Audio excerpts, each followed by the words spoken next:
You don't need an account to get onto Omegle, or a username, or provide any information at all. All you have to do is go to the website and click on text or video to be randomly paired with a stranger. CBC News visited the site. We identified ourselves as journalists with each person we encountered. Within 5 minutes, we were matched with 2 naked men masturbating on video. We were also paired with teenagers. This person said he was 16 and appeared to be on the site for one reason. We spent just under an hour on the website. All but one of our matches were with men, some partly clothed. 5 were naked with their penises exposed. There were others who kept their cameras off.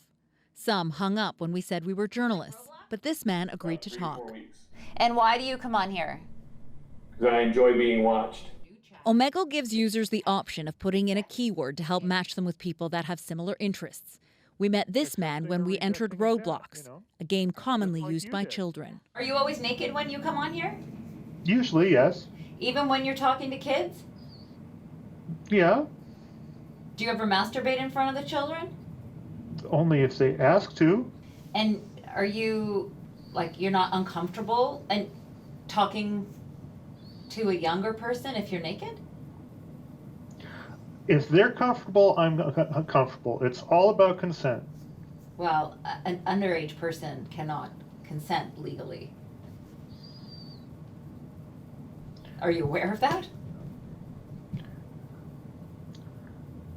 You're the one who's calling it legal. I'm calling it social consent. Okay? Wow. It's predatory behavior like this that's at the heart of a court case against Omegle.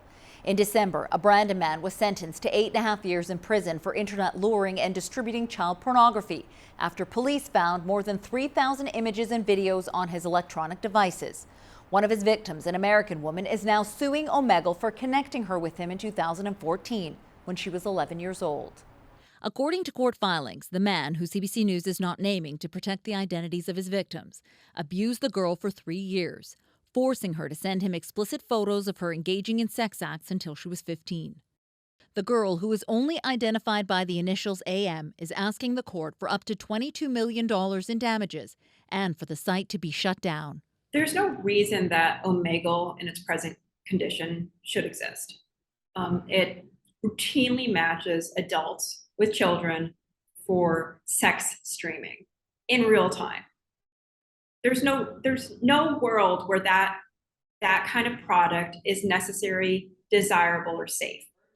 The Canadian Centre for Child Protection says last year it did a search of its records and found 170 videos from Omegle were being traded on dark web forums, most of which showcased kids believed to be between the ages of 6 and 15. Why are we permitting our children to be exposed to this type of material in this way?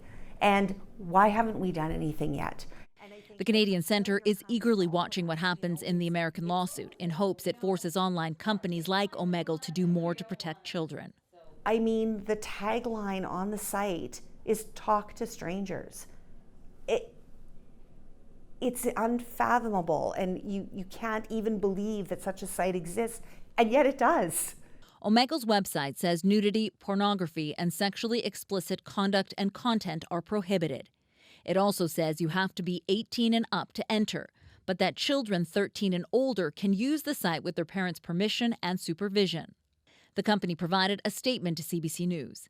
It said, Omegle utilizes a number of methods to moderate content shared by users in chats using both AI and human moderation services. When Omegle flags content as illegal, inappropriate, or in violation of its policies, the company says it bans the IP addresses the person used to access the website. The company also says where appropriate, it reports flagged content to law enforcement agencies and the National Centre for Missing and Exploited Children. As for the U.S. lawsuit against Omegle, it's far from over. The company recently filed a motion saying Omegle is not a product but a service and therefore can't be sued under product liability. AM's lawyers say they plan to fight that. They say the best outcome would be to get in front of a jury and prove the harm caused to their client, in hopes companies that don't do enough to protect children are held accountable. Caroline Bargout, CBC News, Winnipeg.